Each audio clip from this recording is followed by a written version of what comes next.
Kalian jangan mau digoblokin sama Muhammad. Muhammad buta huruf alias goblok, tolol. Saya tantang Allah lagi tahun ini, ya. Apakah bisa di dalam satu bulan deh ya, 1 bulan, kalau bisa menghancurkan hidup Dewi Bulan.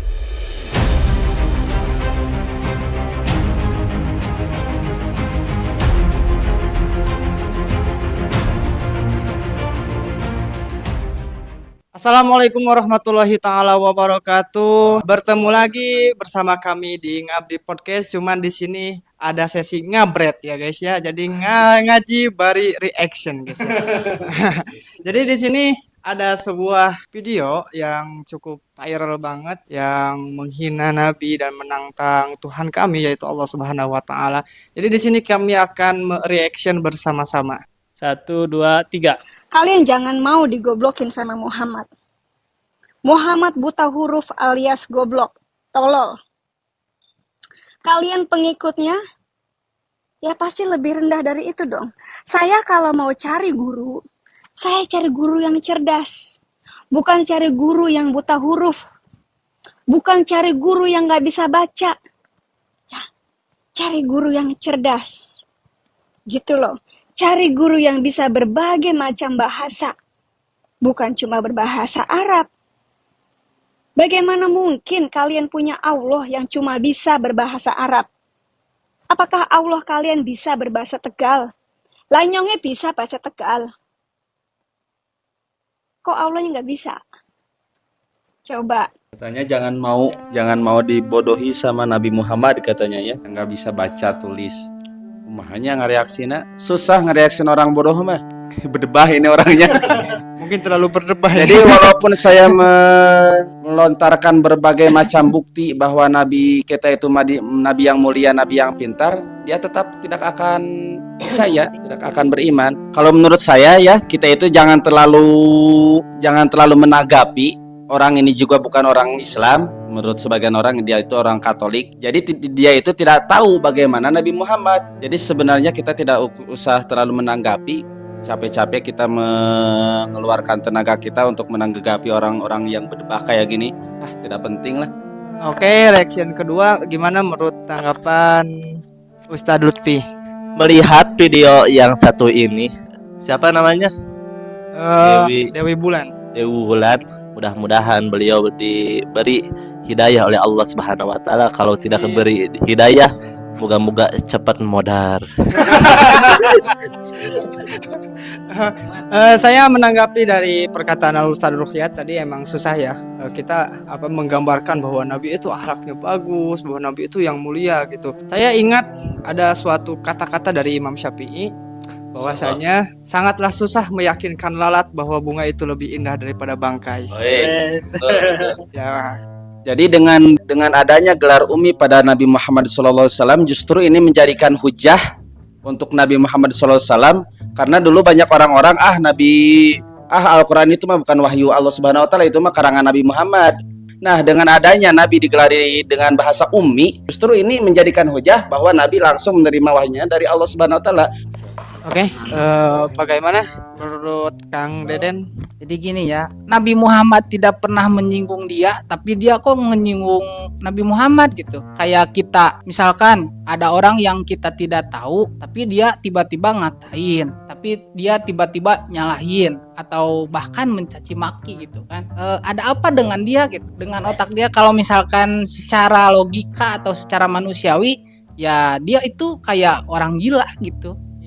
Menurut saya, ya mudah-mudahan lah dia itu diberikan hidayah sama Allah. Untuk reaction yang pertama video ini, untuk video yang ini katanya jangan percaya sama Kanjeng Nabi ya, bahwa ngapain cari guru yang buta huruf. Nah ini juga mungkin harus jadi kajian kita sebagai umat Islam. Memang dari zaman dulu waktu saya masih kecil, begitu juga ketika masuk pesantren, ada kalimat Nabiul Ummiyi ya, itu yang mungkin jadi banyak orang yang salah paham atau justru merendahkan Kanjeng Nabi, seperti halnya Kanjeng Nabi itu buta huruf. Nih sebenarnya kalimat ini tadi seperti tadi saya awal bilang, harus dikaji lebih dalam. Al-ummi itu apakah benar-benar artinya adalah buta huruf? Sebab kalau kita melihat dari firman Allah untuk Kanjeng Nabi ya, wahyu Allah untuk Kanjeng Nabi yang pertama itu adalah Iqra, suruh baca. Mana mungkin Allah suruh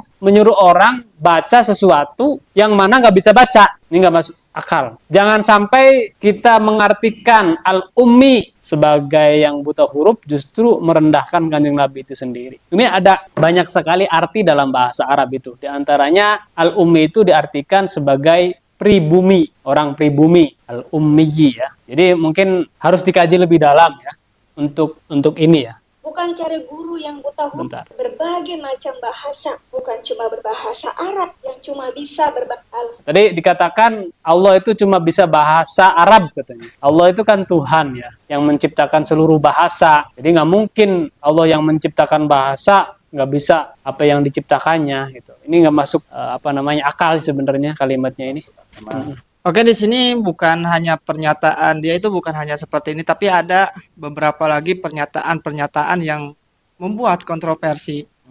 Tahun lalu saya menantang Allah sengewete atau kalian sebut sebagai Allah Subhanahu wa Ta'ala yang katanya adalah Tuhan kalian yang Maha Kuasa. Saya tantang Allah lagi tahun ini, ya. Apakah bisa di dalam satu bulan deh ya, 1 bulan, kalau bisa menghancurkan hidup Dewi Bulan? Saya tantang kamu Allah Subhanahu wa Ta'ala, kalau bisa menghancurkan hidup Dewi Bulan dalam waktu 1 bulan. Oke, jadi dia berkata, ya seperti itulah, saya tidak berani menyebutkan apa yang dia katakan. Ini orang udah keterlaluan ini menghina ajaran Islam, menghina Tuhan Islam. Ya, menurut saya cepat atau lambat tantangan dia kepada Tuhan Islam cepat atau lambat akan terjadi, insya Allah. Ini kuasa Tuhan, dia sudah berani menantang Tuhan, melecehkan agama lain. Insya Allah dia akan diberikan balasannya yang setimpal. Insya Allah cepat atau lambat tantangannya akan terbukti. Ya, begitu dah. Mendengar perkataan beliau, lain beliau atau disebut lagi setan. Melihat orang yang mirip dengan setan itu apa ya? Nggak ada tanggapan. Mudah-mudahan diberi balasan oleh Allah Subhanahu wa Ta'ala, tidak di dunia ya di akhirat. Sekian. Satu kata buat dia. Edun. Ini yang namanya manusia setan gitu. Atau setan yang berbentuk manusia. Kalau saya sih nggak perlu komentar yang panjang-panjang. Mudah-mudahan segera dapat hidayah aja. Jadi urusan dengan Tuhan mah nggak perlu ada pembahasan lah. Tuhan tuh mah tahu. Mungkin catatan ya dari saya. Di Indonesia ini kita berhak mau meyakini agama apapun, tapi jangan menyinggung satu sama lain antar agama. Dan di sini pun kami umat Islam tidak menyinggung agama lain. Dan kalau misalkan Anda paham tentang agama Anda sendiri, gak usah caper gitu ya. Gak usah caper cari viewers, gak usah caper cari pengikut dengan menjelek-jelekan agama lain. Mungkin itu saja dari saya. Oke, sekian dulu dari Ngabdi Podcast edisi Ngabret Ngaji Bari Reaction. Dan jangan lupa like, share, and subscribe. Assalamualaikum warahmatullahi taala wabarakatuh.